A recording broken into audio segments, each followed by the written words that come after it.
Welcome back to Virtually Speaking Podcast, VMware Explore 2025. I'm joined by some very familiar faces, but also some new faces. Dave, welcome back to the podcast. Dave Linthicum. That's great to be here, Pete.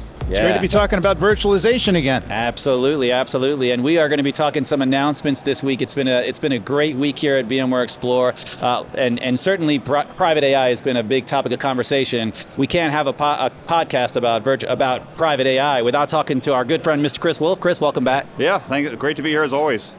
Yeah, so let's start from the very top. There's been some big announcements at the general session as it pertains to private AI. Well, let's break them down. Yeah, there's a lot. So I think if we start with our NVIDIA partnership, it's probably a good way to begin. Yeah. We are announcing expanded accelerator support. So that's the B200s, that's the RTX Pro 6000s. It's more around support for DirectPath I. So this is with like BlueField 3 NICs. To give you the ability to have GPU direct storage, GPU direct RDMA for some of your more high-performant AI use cases. We announced support for pass-through with NVIDIA as well. So Some of our customers are saying, I don't need a vGPU for every use case. Can we just do pass-through as first-class citizen as well? And then finally, this is not new, but kind of reminding people, we published our HGX reference architecture months ago. A lot of our customers are consuming AI platforms from their OEMs as the HGX form factor. So you can put VCF on that, you can get going with private AI, same, and you're going to see no drop in performance. We've even run internal benchmarks where we're serving thousands of tokens per second on a single HGX node. So it's really good stuff. Yeah, that makes sense to me. Can you walk us through what the VCS private AI service actually includes out of the box? Yeah. So there's a lot in it. So And I mean, I want to just make sure we hit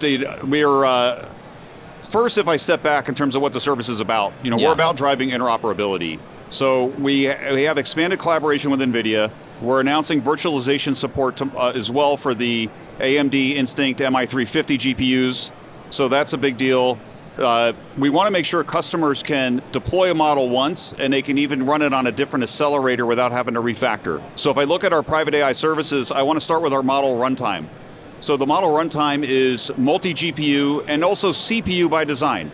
Okay. So I can build that model, I can run it on an NVIDIA GPU, an AMD GPU, CPU if that works for the use case, with that same consistent design pattern. So that's really huge. And when people think about VMware technologies, this is kind of what they expect us to do, right? Is have that common software layer, give them the choice at both ends of the stack. So that's one part of private AI services. Beyond that, we have our model store, which is it gives you the ability to govern all of your models, download a model, say from NVIDIA NGC or from Hugging Face. I can do a compliance scan to make sure I have proper guardrails on the model, approve the model for production. I can then set the proper RBAC controls. And what's really unique about our solution that I'm super proud of is when you look at AI model governance tools, we took a very pragmatic approach, which was models are shipped as containers.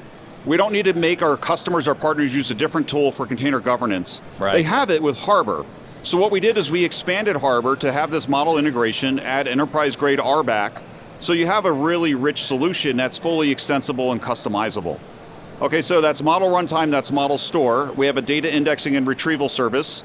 That's providing your ability to do data collection, be able to do refresh in terms of when you want to collect data. Again, we're really focused on the security of that to make sure that I'm not just say using a service account with elevated privileges, then somebody gets a back door into the data. We want to make sure that you have a true end-to-end identity chain.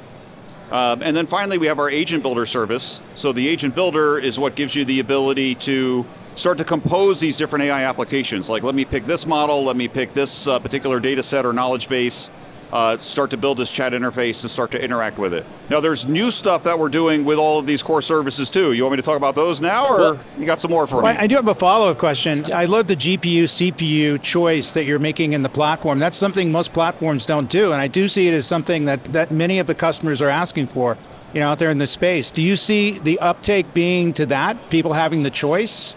Yeah, it's a big deal, especially when you think about the emergence of expert models.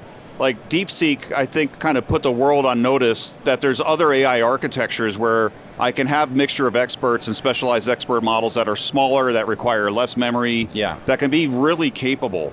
So where we're going with our model runtime is not just saying, hey, figure out what works, but we'll be publishing specific use cases, like we find that these are the best models for this use case. This is the type of accelerator we would recommend, whether that's GPU or CPU, to really help customers to kind of understand what makes the most sense for their different use cases based on what we've already learned. I like it. And I know, obviously VMware Private AI Foundation was around for a while, and now we're talking about VCF as a service. What's different from what people may have already been using with VMware Private AI Foundation? Yeah, so if you think about this now, we're taking, with Private AI as a service, one of the biggest changes and new announcements is we're including Private AI services as a part of VCF, which is a big step for us. And I'm excited about it, because if you look at when customers are buying VCF, what are they getting? They're getting vSphere, they're getting VCF operations, VCF automation, they're getting NSX. So we're now getting elevated to some pretty incredible products, right, that have had long-standing customer traction over many, many years. So getting the AI services just as a part of it, I think, matters. It's really, AI is just core to what we do, so it should just be a part of the platform. So I think that's a really big deal for customers. They're going to get all of the services. They're going to get a vector database that's supported by us as well. So everything they need to build their AI services end to end, you're just getting that with the product now. So there's really no barriers to adoption to be able to move fast. I like that. So if I was on VCF 9 and I hadn't taken advantage of the advanced service, now it's just part of 9. So I can still do that. Okay. Yep. Yeah. I love it. I love it. Do you see, everybody seems to be moving to private AI clouds now. That seems to be the preferred way to consume this over some of the public options. Do you think that's going to continue into 2028 and 2029? And if so, what does the mix look like? Yeah, it's a great question.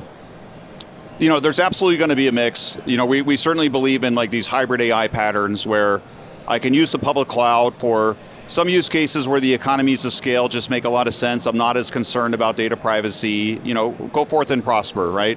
I'll use it for fine-tuning AI models that I want to then deploy for inference. And then I'll move those to my private cloud where I can keep my data privately controlled. I can keep it under my enterprise governance. I'd have the ability to air gap, which we even hear in like sovereign AI type of scenarios, where in Europe and other parts of the world, organizations are concerned about even the control plane being not fully under their control, right? I want to be able to air gap the thing or have that ability to move forward. And then if you look at the trend that's happening with the commercial providers, so you have a lot of course, I can run any open source model on premises or in a private cloud, but now you're seeing a real growth of these commercial providers as well, offering their models too. And I think on the technology side, something that's interesting, I first heard this, 2-3 years ago, which was there was a thesis that for a commercial AI provider to deploy outside of their own controlled cloud data center, they would want to have confidential computing in the GPUs in order to provide model confidentiality assurances. So you're going to see an acceleration, not just of the diversity of commercial models, but also the year of confidential computing. It's been kind of like the year of VDI, right? Like, when is it actually going to happen? And now it's like, it's coming. It's coming really quick. So that's going to further drive more commercialization. So I think the flywheel is really picking up now, and it's going to be pretty exciting, I think, over these next couple of years. So do you think that basically the sovereign compute stuff, basically the desire for sovereign AI, which I hear from everybody out there, and certainly my European clients, are going to drive basically the pendulum shifting more to the private AI consumption? I think so, and it's not just about the privacy, right? We talk about that a lot, but the economics. Like even the largest financial services institutions that are really good in terms of understanding the economic impact of running a service, by and large, they're running any type of production inference, they're running it in a private cloud today. Because sometimes the cost benefits are 3x or even better for them. When you bring in virtualization, you pool and share the capacity. Yeah. Huge deal. The other new feature, by the way, that I'm excited about that's related to this is we're introducing secure model sharing. So what we've seen in private cloud environments in the past is organizations were so worried about data leakage that they were hosting a single copy of a model for a single line of business or tenant. Super inefficient, requires a lot of GPUs to do that. So what we're introducing now is the ability to take a single model, load it into one or more GPUs, whatever you need, and I can share that model among multiple tenants, keeping all of my data sets secure and private. So it's going to further drive down the costs, and it essentially gives you the same type of AI environment that you're already seeing with the cloud providers today, but you can now do this as a part of a private cloud. So super cool. Security and resilience is definitely important for these customers, and I don't even know how we would do that if we didn't have VCF as the foundation. It starts with it's a good point, because like when I talk about AI, like we focus on the GPUs all the time, right? But I have to be very precise in how much network I/O I provision based on the size of the model I'm trying to run, right? Based on the number of tokens I'm trying to generate. There's a lot of variability there. So if you don't have your infrastructure as a service house in order, you're going to be really disappointed with what you wind up with AI. And I'd say a surprise that we continue to have is customers that started AI ML on bare metal, we're continuing to see more of them move those workloads to VCF. Because that infrastructure as a service management and ops work is so difficult, it's like, please just make it easy for me. And that's what we do. Yeah, absolutely. I heard that AMD is a big part of the story. Can you tell us about the partnership and why that partnership is there? Yeah, I'm excited about it. So with AMD, obviously they've been really pushing their accelerator business. We're very well aligned in terms of priorities we both have in terms of open source and a lot of community efforts. So whether that's OPEA, whether that's like the VLLM model runtime as a couple of examples. So the way that we're thinking about approaching the stack from an interop perspective, we have good philosophical alignment there and strategic alignment.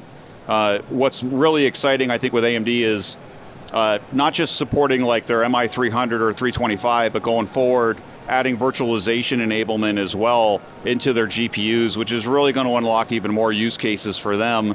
And like still, if you go back to like the infrastructure administrator, I want to be able to just take care of the data center infrastructure without having to bother the app teams. Like I don't even want them to have to know that I'm doing a cluster upgrade or something, right? It should just be able to happen. So the fact that we're going to be able to now even vMotion like across AMD GPUs, it's a really big deal in terms of non-disruptive operations. Yeah. Absolutely. Great story. Great week for all this. Why don't we close on just any customer conversations you've been having, and what are people excited about for you this week? It's been so validating. Like I'm meeting with our partners, they're all talking about it, how many deployments they've been able to do, excited about the roadmap that we have in place, excited about the fact that like from the beginning with us, we're saying invest in the platform. You have choice of accelerators. You have a Kubernetes namespace, CNCF compliant Kubernetes. Everything is open source above our stack. So you get all these benefits of AI with no lock-in, choice of models, choice of providers.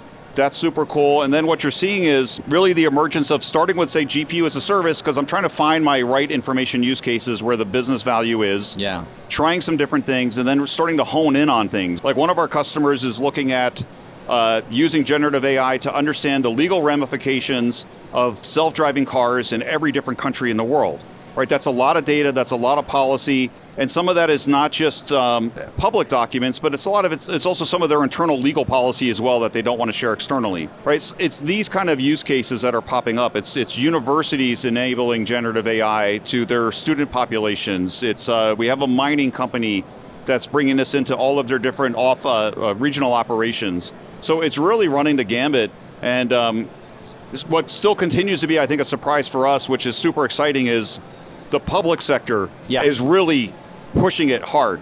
So if you're in any other vertical, you're like, I'm in manufacturing, you're saying, wait, public sector's out innovating me? It's yes. So, kind of get it in gear here because things are moving fast, and it's been a really exciting time. Man, for the football fans out there, like I was just listening to a podcast about how AI is taking over even in the football world, like where you can watch a defensive line.